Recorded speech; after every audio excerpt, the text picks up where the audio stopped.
La cerveza es una de las bebidas más antiguas de la humanidad.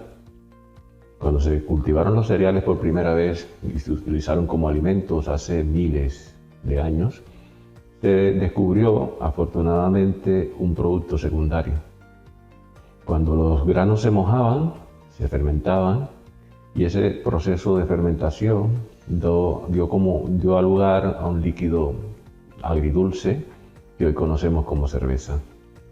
De hecho, las tablillas de arcilla indican que la elaboración de la cerveza fue una ocupación muy respetada en lo que ahora es la zona esta que ocupa Irán hace unos 7000 años, pero se cree que la cerveza ya era conocida por los sumerios y los babilonios unos 3000 años antes.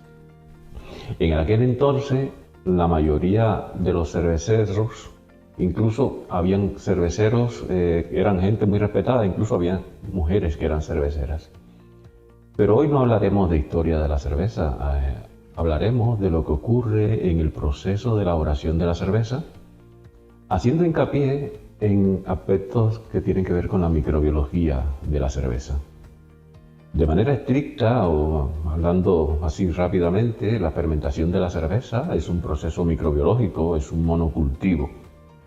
Fíjate que enfatizo, es un monocultivo. Pero en el proceso completo hay una sucesión de microorganismos que afectan la calidad del producto final, donde pueden haber, entre otras cosas, bacterias que pueden ser contaminantes y pueden entrar en el proceso de la producción, de la elaboración de la cerveza, en cualquier etapa de ese proceso. En el escenario ideal, ese escenario sería en el cual no se presentase ningún microorganismo diferente al de la levadura, en este caso diferente a Saccharomyces, que es la responsable de la fermentación del mosto. Pero siempre existe el riesgo de contaminación microbiológica debido a que la producción de la cerveza es un proceso que no es estéril. Aquí se combina el agua, hay azúcares que provienen del cereal, el lúpulo, hay un mosto que es el que es fermentado. Es decir, tenemos un ambiente que es rico en nutrientes, que por tanto es vulnerable al ataque de los microorganismos y al ambiente en el que se producen estas cervezas. Hasta que se agrega la levadura para comenzar la fermentación, y una vez que el mosto es transformado en cerveza por la levadura, ya entonces se convierte en un pelín más resistente a las contaminaciones microbianas. Pero aún así se mantiene el riesgo, se mantiene la amenaza de contaminación. Bueno, creo que me he alargado un poco en esta pequeña intro que he hecho y no he dicho de qué va el episodio de hoy. Pues bien, bienvenidos a nuestro nuevo episodio del podcast Bio de MILLab, y en el episodio de hoy hablaremos de quiénes son los microorganismos beneficiosos, sobre todo vamos a hablar de bacterias y su papel en la elaboración de la cerveza. Pero también hablaremos de aquellas que afectan negativamente la calidad de la cerveza y el estatus de la cerveza como producto intrínsecamente seguro para el consumo humano. Mira, y he dicho seguro, ¿verdad? Tomaré esto como pie forzado y voy a decir entonces que la cerveza, y lo repito, es un producto seguro desde el punto de vista microbiológico. ¿Y por qué lo digo? No sé si habéis oído hablar de la tecnología de barreras o la tecnología de obstáculos. En microbiología ahora se ha puesto muy de moda hablar en estos términos. Pues bien, muy rapidito, para no irnos del tema, las técnicas de conservación que se aplican para controlar el deterioro de la calidad de los alimentos son numerosísimas. El deterioro puede ser causado por microorganismos o por reacciones físico-químicas que ocurren, ya sea en alimentos post cosecha o cuando elaboras o terminas de elaborar un alimento durante la conservación, etc. Pero en cualquiera de los casos, la prioridad en cualquier proceso de conservación es minimizar la probabilidad de ocurrencia o minimizar la probabilidad de crecimiento de microorganismos que deterioran, y incluso la ocurrencia o el crecimiento de patógenos en estos alimentos. Desde el punto de vista microbiológico, la conservación de los alimentos consiste en que expones a los microorganismos, me estoy refiriendo a los patógenos, a los deteriorantes, a un medio hostil, a condiciones hostiles, es decir, por ejemplo, a uno o más factores adversos, para que no crezcan, para prevenir o retardar el crecimiento, disminuir su supervivencia o incluso para matarlos, para causar su muerte. Ejemplos de estos factores pueden ser, por ejemplo, algunos alimentos se acidifican, la acidez, por ejemplo, estamos hablando de alimentos con bajos pH, conservan los alimentos, ya hablaremos más adelante por qué. También se puede hacer o limitar la cantidad de agua disponible, o sea, la actividad de agua para el crecimiento de los microorganismos, ¿sí? También se puede introducir o añadir conservantes, ¿sí? O se puede tener temperaturas muy bajas para la conservación, o se pueden calentar los alimentos, como por ejemplo pasteurización, o se puede limitar la cantidad de nutrientes o irradiar, por ejemplo, con luz ultravioleta o radiaciones ionizantes los alimentos. Es decir, muchas de estas cosas lo que hacen es limitar el crecimiento, incluso matar a los microorganismos y que no crezcan en los alimentos. Sin embargo, a pesar de que tenemos varias formas de hacerlo, desafortunadamente los microorganismos han desarrollado distintos mecanismos para resistir los efectos de estos factores ambientales de estrés. Estos mecanismos, que normalmente cuando miras la literatura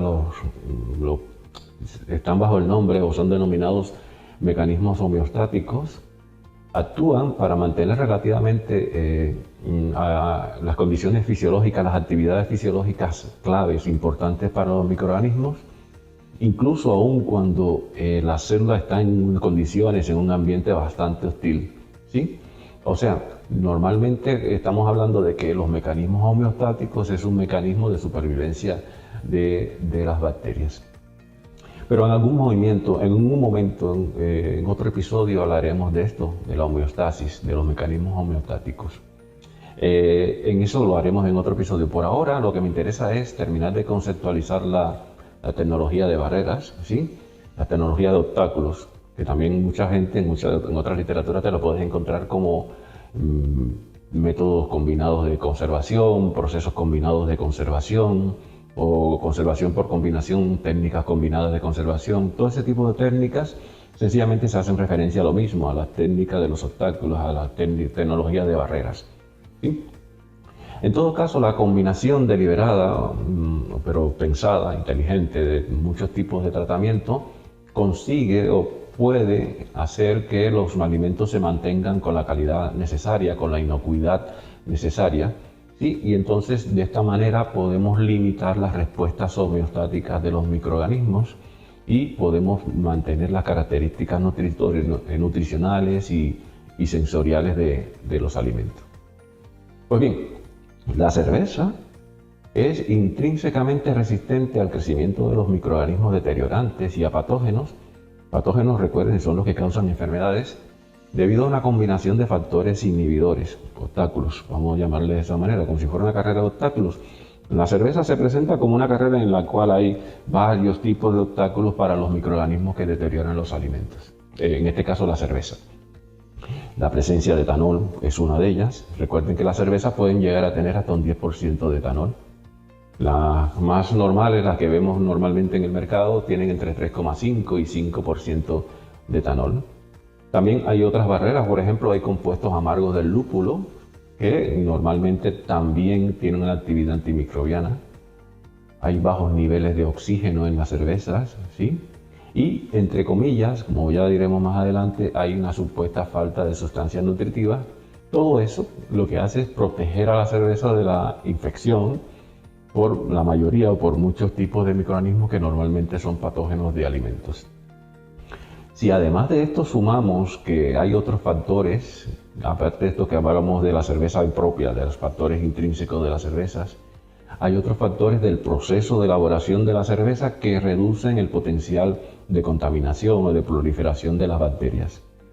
Estos procesos antimicrobianos, le llamaremos más adelante como procesos extrínsecos, incluyen la acidificación de la malta, el macerado, la ebullición del mosto, la pasteurización, la filtración, el almacenamiento en frío, etcétera, etcétera, etcétera. Un ejemplo clásico que normalmente usamos para hablar de cómo usamos intencionalmente estas barreras, estas tecnologías de obstáculos en la cerveza, es el ejemplo cuando hacemos historia de la cerveza, hablando de la cerveza tipo IPA, India Pale Ale, sí, la IPA. La IPA, recuerden que es una cerveza que su historia es bastante interesante. Les digo que si quieren vayan a buscar el origen de la IPA, de la India Pale, la cerveza aquella, que en el siglo XVIII el Imperio Británico lo hizo por determinadas razones. Por ejemplo, cuando el Imperio Británico controlaba la India, tenía un gran contingente de tropas allá en la India y las necesidades de las tropas eran muchas, pero dentro de las necesidades de esas tropas se incluía que necesitaban cervezas británicas. Bueno, esto suponía que desde Inglaterra se tenían que enviar cervezas británicas en unos largos viajes oceánicos, pero que esas cervezas cuando llegaban a la India normalmente llegaban echadas a perder, ¿sí? Por el largo viaje, porque las condiciones de temperatura, por el tipo de movimiento que había en los barcos y por tanto normalmente casi siempre llegaban estropeadas las cervezas. Pues normalmente eso, ¿cómo lo resolvieron? Pues lo resolvieron haciendo cervezas de las que llamamos hoy día cervezas de alta densidad. ¿Sí? La cerveza IPA es una cerveza de alta densidad. ¿Sí? Las cervezas de alta densidad generalmente, también mucha gente le llaman cervezas grandes o de cuerpo, son grandes, son una cerveza de cuerpo, son sabrosas, son fuertes, de sabor fuerte. Son cervezas que normalmente en su elaboración lo que tienen es mucho más contenido de sustancias, tienen mucho más azúcares fermentables, sustancias fermentables, con lo cual estas cervezas aumentan el contenido de alcohol. Estamos hablando que las cervezas estas de alta densidad son la levadura. Cuando se come toda esta comida, lo que hace es producir gran cantidad de etanol. Y al producir gran cantidad de etanol, normalmente estamos diciendo que tiene más posibilidades de atenuar el crecimiento de determinados microorganismos que son sensibles al etanol. Bueno, pero como decíamos, las cervezas que normalmente tú ves, las normales, las que ves por aquí, por el mercado, normalmente prácticamente no muestran un deterioro, prácticamente no se deterioran. Es muy difícil que tú veas una cerveza que esté deteriorada. Y esto lo es por lo que hablamos de la tecnología de barreras u obstáculos.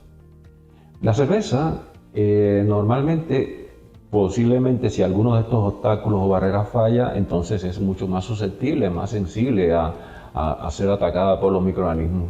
Así, por ejemplo, una cerveza que normalmente tenga reducida cualquiera de las cosas que hemos dicho antes como obstáculos, son las cervezas que normalmente se contaminan más fácil. Es decir, cervezas con elevados pH, cervezas con bajos niveles de etanol, con bajos niveles de dióxido de carbono, ¿sí?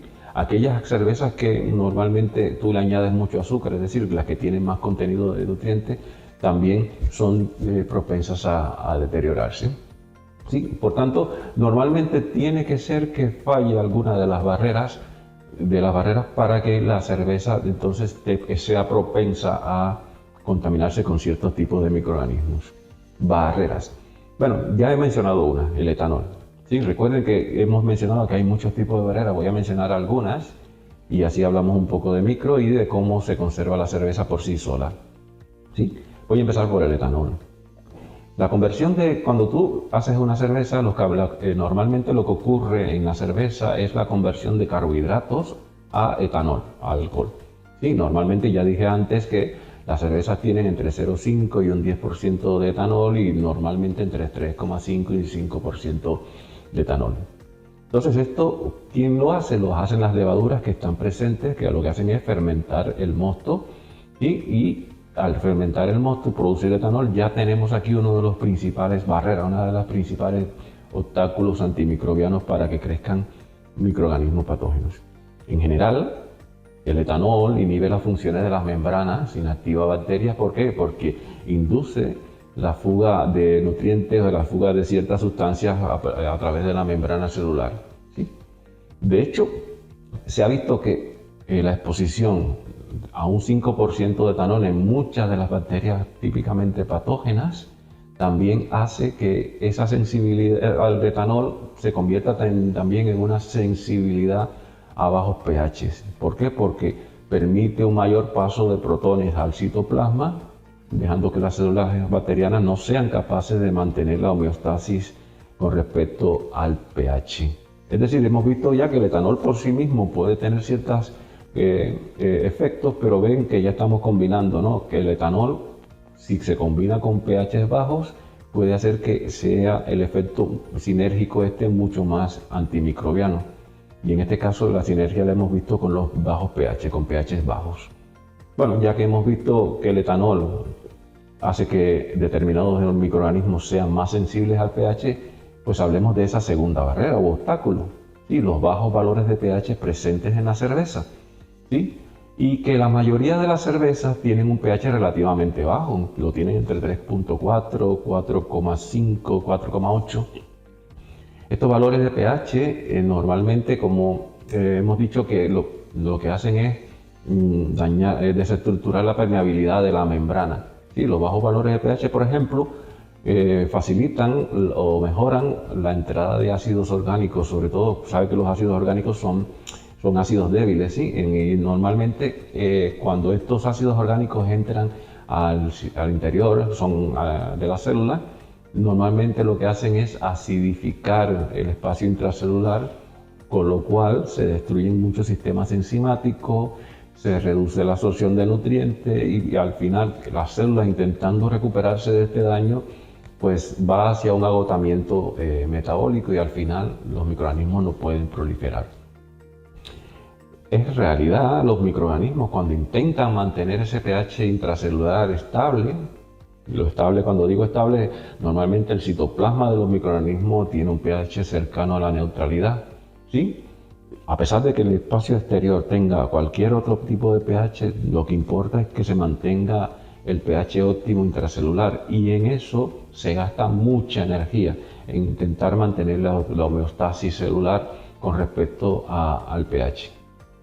No todos los microorganismos tienen la capacidad para mantener ese espacio intracelular, se gasta mucha energía, se consume mucho ATP, ¿sí? Y al final lo que va a pasar es que los microorganismos al final se verán superados, se produce inanición, con lo cual todo esto conduce a la muerte celular.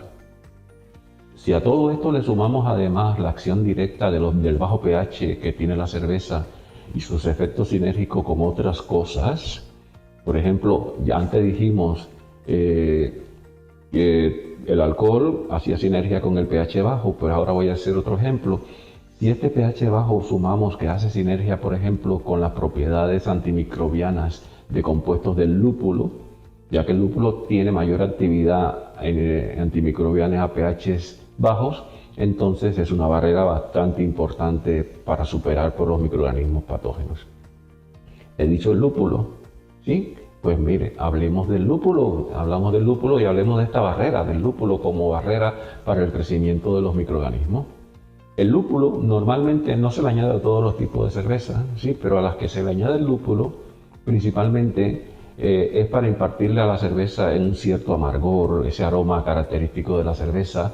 Tiene propiedades antimicrobianas y esto se reconoce desde hace mucho tiempo, ¿no? Los compuestos del lúpulo normalmente son dos tipos de compuestos, principalmente lo que nos interesa ahora desde el punto de vista microbiológico, son las resinas totales y los aceites esenciales. Las resinas totales incluyen a los ácidos, los alfa-ácidos y los beta-ácidos, la humulona y sus isómeros, la lupulona también. Pues estos normalmente son alfa-ácidos y beta-ácidos que cuando ocurre la evolución del mosto se isomerizan y son los que confieren el amargor y las propiedades antimicrobianas a la cerveza. Y lo otro son los aceites esenciales de la cerveza. Recuerden que hemos dicho las resinas, que son estos alfa ácidos y beta ácidos, y hemos hablado ahora también de los aceites esenciales. ¿Sí? Estos aceites esenciales son los que le dan a la cerveza a su característica distintiva en muchos casos. ¿Sí? Bueno, tenemos también otras barreras. Esas otras barreras incluyen a los gases disueltos. ¿Sí? La presencia, por ejemplo, de dióxido de carbono El dióxido de carbono se produce por los microorganismos que están dentro o porque nosotros le metamos, cuando carbonatamos la cerveza, le metemos dióxido de carbono, ¿sí? Pues el dióxido de carbono lo que hace también hace que, por ejemplo, si tú metes más dióxido de carbono, también estás excluyendo el oxígeno. Por tanto, vamos a decirlo los dos juntos. Decimos la presencia del dióxido de carbono y la falta de oxígeno, ¿sí? ¿Por qué? Porque esto hace que la cerveza sea más resistente a la contaminación microbiana. El dióxido de carbono, que se produce durante la fermentación primaria de la cerveza, o ya les digo que también cuando tú carbonatas adicionalmente la cerveza porque adicionas directamente dióxido de carbono, o porque seguramente, como ocurre con muchos productores de cervezas artesanales, después que se elabora la cerveza, pues potencias que haya una fermentación secundaria de la cerveza. Por tanto, en este caso también se produce CO2 con una fermentación secundaria. Pues la cuestión es que normalmente la estabilidad de la cerveza mejora cuando hay presencia de altas concentraciones de dióxido de carbono, porque además disminuye los niveles de oxígeno y reduce por tanto el crecimiento de determinados patógenos que son anaerobios facultativos o aerobios estrictos. Sí, pues siguiendo con las barreras, la próxima barrera que diré la pondré entrecomillada. Y esta barrera que voy a poner se llama falta de nutrientes. En principio, cuando tú empiezas a fermentar el mosto, las levaduras que están allí presentes se comen las comidas, las sustancias nutritivas que están disponibles, ¿sí? Por tanto, lo que debe pasar es que en principio debe haber mucho menos disponibilidad de sustancias nutritivas para el crecimiento de microorganismos patógenos, de microorganismos deteriorantes de la cerveza.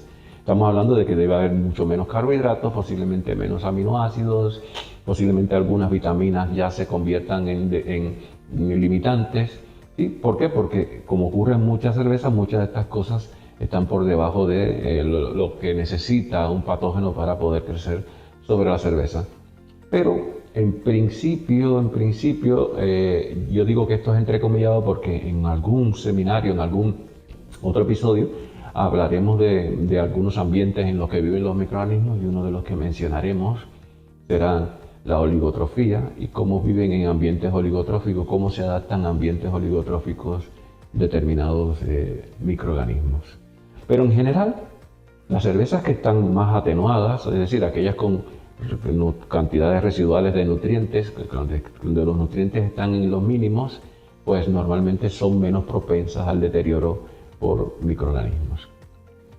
Bueno, hay otras muchas barreras, pero he mencionado las más importantes. Es decir, para resumir, porque me he ido un poco de largo, mencionamos barreras intrínsecas como el etanol. Recuerden, el etanol inhibe la funcionalidad de las membranas. Hablamos de los bajos pH, ya saben que incluso el etanol hace que el bajo pH sea mucho más, en sinergia sea mucho más fuerte. Los bajos pH afectan la actividad de las enzimas, ¿sí? Por tanto, y también en sinergia con el lúpulo aumenta el efecto antimicrobiano del lúpulo. Teníamos el lúpulo que inhibe las funciones de la membrana y afecta sobre todo, esto no lo dije antes, el lúpulo afecta a gram positivos, eso es algo importante, ¿sí? Luego mencionamos algunos gases como el dióxido de carbono que crea condiciones, entre comillas, anaeróbicas. ¿Por qué? Porque excluye al oxígeno, pero también el dióxido de carbono hace que el pH baje. Por tanto, al final, esta sinergia lo que hace es que se afecte la membrana, las actividades de las enzimas. Finalmente, la falta de nutrientes, entre otros. No creo que he mencionado, esos son los que he mencionado. Pero todos esos que he mencionado están dentro de la cerveza. También hay otras que no he mencionado, pero que rapidito lo digo, que están relacionadas con el proceso de elaboración de la cerveza y que las llamamos como extrínsecas. De esas no hemos hablado mucho, pero son barreras importantes. Sí, son obstáculos importantes para las bacterias malas, entiéndase como malas para la cerveza. Hablamos, por ejemplo, de barreras físicas como es el uso del calor. Recuerden que cuando maceramos aumenta la temperatura, ¿sí? Cuando tú aumentas la temperatura, ¿qué pasa? Hay muchas bacterias gram negativas que mueren con un aumento de temperatura, son sensibles a la temperatura. Las levaduras mueren también con aumento de temperatura, muchos hongos también, ¿sí? Pero hay otras que son un poquito menos sensibles a la temperatura. Por ejemplo, las bacterias del ácido láctico y las bacterias que tienen esporas, los espurulados, pueden sobrevivir al proceso de maceración. También, por ejemplo, en el caso de este tipo de barrera física, como es el caso de la temperatura, el mosto se hierve durante por lo menos 45 minutos. Hervir el mosto durante 45 minutos lo que contribuye es a destruir muchas células vegetativas y también muchas esporuladas también. Por tanto, en el proceso de elaboración de la cerveza, estas son barreras importantes, barreras extrínsecas importantes. Otro ejemplo de barrera extrínseca, y que en este caso en muchas cervecerías artesanales o microcervecerías, es una que mencioné antes, y lo llamo extrínseca porque a veces lo que haces es carbonatar exógenamente, o después del proceso de producción de la cerveza, carbonatas la cerveza, ¿sí? Ya sea mediante acondicionamiento de la botella o fermentación secundaria. Cuando digo fermentación secundaria, entiéndase que tienes una cerveza que ya está elaborada, estamos hablando de un cervecero artesanal, de las microcervecerías. Tienes la botella de cerveza, normalmente ya está hecha la cerveza, esa cerveza ya los nutrientes y todo se ha agotado, pues lo que haces es añadirle azúcar, ¿sí? Y ese azúcar que tú añades es fermentada adicionalmente y al fermentarse se produce dióxido de carbono. El dióxido de carbono reduce el contenido de oxígeno, sobre todo ese contenido de oxígeno en el espacio superior que queda en la parte de arriba en el head space de la cerveza, y por tanto al reducir lo que normalmente incluso se está hablando de que puedes reducir el oxígeno entre un tercio o a la mitad de la concentración inicial, también posibilitas o inhibes el crecimiento de determinados tipos de microorganismos.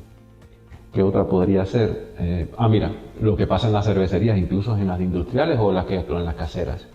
Muchas cervecerías emplean tratamientos post-fermentación, como pueden ser la filtración, que es una exclusión física, la pasteurización, que es un tratamiento térmico, o el almacenamiento en frío, que todos consiguen proteger aún más a la cerveza, suministrándole una mayor estabilidad a esa cerveza, una estabilidad microbiana a las cervezas.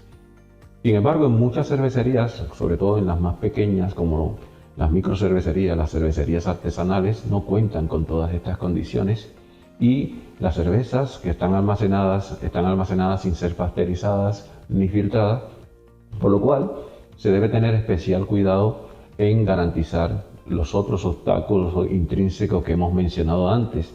Hay que tratar de que aquellas barreras sean las adecuadas y que los regímenes de higiene y saneamiento se mantengan correctamente. Pues dicho esto, la cerveza prácticamente no se contamina, ¿sí? Es muy difícil que veamos alguna cerveza que se haya contaminado. Pero así todo, existen muchas etapas del proceso, muchas condiciones diferentes en las cuales podría la cerveza o el proceso dar como resultado una contaminación, que se malogre la cerveza. Pues hablemos de esos tipos de microorganismos que no nos interesa que estén presentes en la cerveza, ¿sí? En primer lugar vamos a mencionar las bacterias del ácido láctico. Las bacterias del ácido láctico, y estamos hablando de un grupo, ¿no? Bacterias del ácido láctico son bacilos o cocos gram positivos, no formadores de esporas, son anaerobios facultativos, son estrictamente fermentativos y que pertenecen al orden Lactobacillales. La mayoría de las bacterias gram positivas son fuertemente inhibidas por el lúpulo. Y recuerden que ya lo habíamos dicho antes, el lúpulo inhibe a las gram positivas. Pero así todo, hay un pequeño grupo de bacterias del ácido láctico que son contaminantes de la cerveza, que se han adaptado al lúpulo, ¿sí? Que han tenido una adaptación evolucionada al lúpulo y son capaces de estropear las cervezas. Ejemplos de ellas tenemos a Lactobacillus brevis y a Pediococcus danosus. ¿Sí? Lactobacillus, que es la más prevalente, produce o es responsable de malos sabores de la cerveza, le imprime turbidez al producto final. Y Pediococcus también produce una variedad de sabores, mal sabores, entre comillas mal sabores, ya hablaremos que puede ser que a otra gente les guste, ¿sí? Que para muchos son indeseados, pero incluyen algunos como son la presencia de diacetilo o el olor a mantequilla.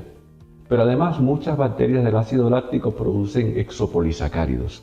Los exopolisacáridos le imprimen ese aspecto aceitoso a la cerveza que no nos conviene desde el punto de vista organoléptico.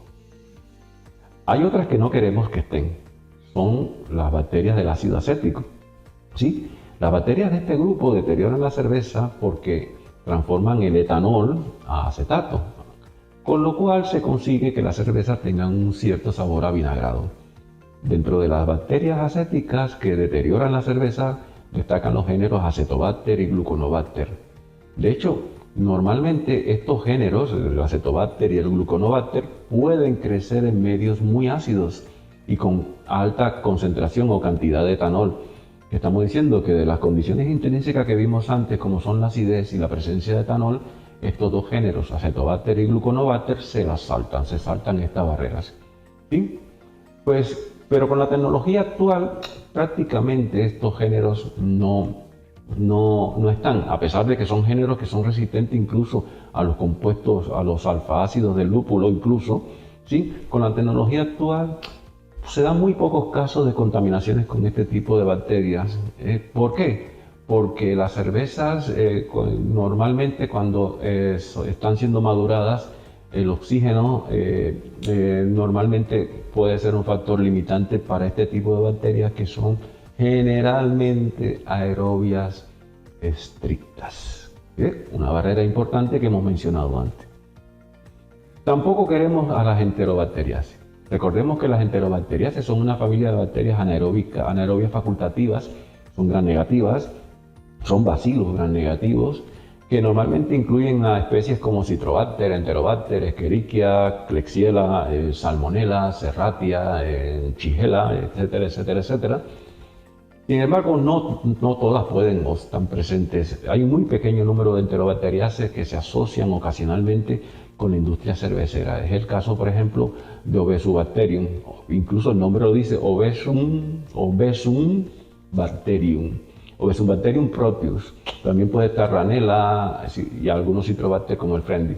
Pero Obesubacterium, que es bacteria obesa ya por su nombre, es quizás la más importante y sobre todo el problema que tiene si está presente en cervezas es la producción de acetoína, de ácido láctico, de propanol, de isobutanol. Pero de cualquier manera, normalmente sus efectos ocurren normalmente en las primeras 24 horas de fermentación hasta que el pH cae por debajo de 4,5. Ya cuando llega a 4,5 ya los gram negativos y sobre todo las enterobacteriaceae ya no tienen un efecto importante. ¿Por qué? Porque les afecta muchísimo el pH.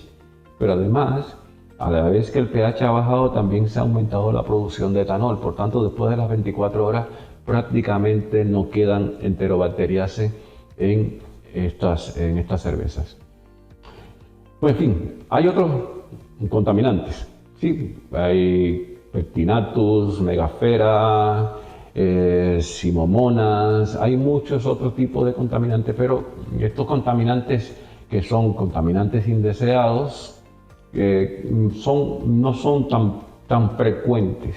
Cuando hablamos de cerveza, ya le digo, las cervezas intrínsecamente prácticamente no se contaminan. Hay otros microorganismos, pero ya que hemos hablado de los contaminantes, pero también hay otros microorganismos que en ocasiones son deseables para algunas cervezas, ¿sí? Por tanto, no solo son indeseables todos, hay microorganismos que pueden estar en la cerveza y que también, como pasa con otros alimentos, normalmente son beneficiosos, como es el caso que las que mencionamos antes que no queríamos que estuviesen, las bacterias del ácido láctico. Pues hay microbacterias del ácido láctico que en otros alimentos se utilizan para garantizar la inocuidad de los alimentos como método de conservación, porque también como probióticos mejoran la calidad nutricional de las materias primas de estos alimentos.